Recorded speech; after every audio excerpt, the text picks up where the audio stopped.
अस्सलाम वालेकुम दोस्तों। आज मैं आया हूं एक नए वीडियो लेक्चर के साथ। लेकिन वीडियो स्टार्ट करने से पहले मेरी आप लोगों से रिक्वेस्ट है, मेरे चैनल को सब्सक्राइब करें और इस वीडियो को लाइक करें। तो दोस्तों, आज हम ब्रेस्ट एनाटॉमी के बारे में बात करेंगे और फिर आने वाले लेक्चर्स में हम ब्रेस्ट असेसमेंट के बारे में और ब्रेस्ट एबनॉर्मलिटीज के बारे में बात करेंगे।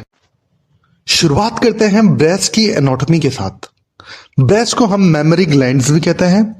ये चेस्ट वॉल के इंटीरियर साइड पे पाए जाते हैं। वर्टिकल अगर इसकी लोकेशन की बात करें तो हम ये सेकंड रिब से स्टार्ट होकर सिक्स्थ या सेवंथ रिब पे एंड होता है। मसल्स की बात करेंगे, किन मसल के ऊपर मेमोरी ग्लैंड पाए जाते हैं, तो पेक्टोरलिस मेजर मसल और सिरेटस इंटीरियर मसल्स पे पाए जाते हैं। ब्रेस्ट के बीच में इरेक्टाइल टिश्यू होता है जिसे हम निपल कहते हैं, और इस निपल के अराउंड डार्क पिगमेंटेड रिंग होती है जिसे हम एरुला कहते हैं। एरुला में कुछ सीबीशियस ग्लैंड्स भी होते हैं जिसे हम मोंटगोमरी ट्यूबरकल्स कहते हैं। अगर हम एरुला की कलर की बात करें तो मुख्तलिफ रेसेस के अंदर इसका कलर थोड़ा सा डिफरेंट होता है। जैसे हम अफ्रीकन या फिर एशियंस पीपल की बात करें जो डार्कर कलर में होते हैं, तो इनका एरुला भी जो है वो थोड़ा डार्क कलर में होता है, जैसे डार्क ब्राउन या ब्लैक। और अगर हम वाइट अमेरिकन की या यूरोपियन पॉपुलेशन की बात करें, जो वाइट पॉपुलेशन है, उनका एरुला पिंक या बेज कलर में होता है। ब्रेस्ट स्किन के नीचे कुछ ग्लैंड्यूलर, फाइब्रस और फैटी टिश्यूज होते हैं। फैटी टिश्यूज की तादाद एज, वेट, जेंडर के मुताबिक डिफरेंट होती है। इसके अलावा प्रेगनेंसी में इन टिश्यूज की तादाद बढ़ जाती है। इन फैट टिश्यूज से कुछ स्मॉल अमाउंट में ट्रायंगुलर टिश्यू निकलते हैं जो एक्सिला की तरफ प्रोजेक्ट करते हैं। इन्हें हम टेल ऑफ स्पेंस कहते हैं।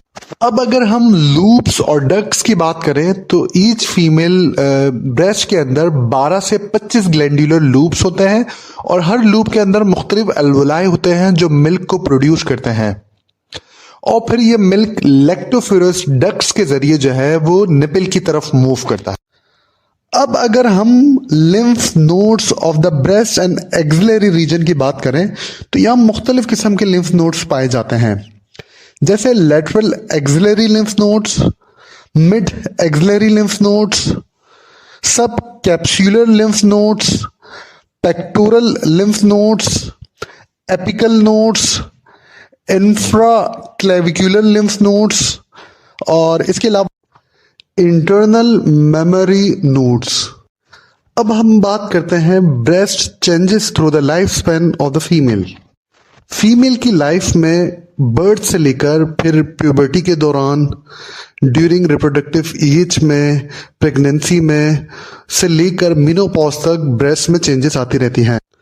लड़कियों में बलोगत यानी प्यूबर्टी की इब्तदाई अलामत ब्रेस्ट की डेवलपमेंट होती है, जो आम तौर पर 8 से 13 साल की उम्र के दरमियान चेस्ट और निपल के उभार के तौर पर जाहिर होती है। 8 साल से कम उम्र की लड़कियों में चेस्ट के टिश्यू की डेवलपमेंट एबनॉर्मल समझी जाती है। रिप्रोडक्टिव एज में खवातीन की ब्रेस्ट हार्मोनल चेंजेस की वजह से भारी और हसास हो सकती है, और निपल का रंग भी गहरा हो जाता है और ये ज्यादा नुमाया और इरेक्ट हो जाते हैं। प्रेगनेंसी के दौरान एरुला का रंग गहरा हो जाता है और इसका डायमीटर बढ़ जाता है।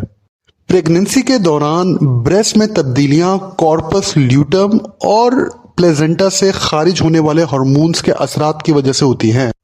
प्रेगनेंसी में ब्रेस्ट बड़ी हो जाती हैं क्योंकि अल्व्यूलर सेल्स और लेक्टोफेरस डक्ट्स की हाइपरट्रॉफी हो जाती है, और वेन्स फूलने की वजह से नुमाया हो सकते हैं, और खिंचाव के नतीजे में स्ट्राई जाहिर हो सकती हैं, और मोंटगोमरी ट्यूबरकल्स भी नुमाया हो सकते हैं। ब्रेस्ट फीडिंग के दौरान खवातीन की ब्रेस्ट फुल और टेंस हो जाती हैं, और ये साथ में गर्म और सख्त भी महसूस हो सकती हैं। ब्रेस्ट फीडिंग के बाद खवातीन की ब्रेस्ट का साइज कम हो जाता है, लेकिन आमतौर पर यह प्रेगनेंसी से पहले की हालत में वापस नहीं आती। मेनोपॉज के बाद एस्ट्रोजन की कमी की वजह से ब्रेस्ट नरम और छोटी हो जाती हैं। निपल भी चिपटे हो जाते हैं और इनकी सख्ती कम हो जाती है। और लिगामेंट के ढीले होने की वजह से ब्रेस्ट ढीली होकर सीधे से लटकने लगती हैं और निपल के इर्द गिर्द मौजूद डक्स सख्त धागों की तरह महसूस हो सकते हैं। तो आज का हमारा ब्रेस्ट एंड एक्जिला एनाटॉमी का लेक्चर कंप्लीट होता है। इंशाल्लाह नेक्स्ट लेक्चर में हम ब्रेस्ट असेसमेंट के साथ मिलेंगे। अल्लाह हाफिज।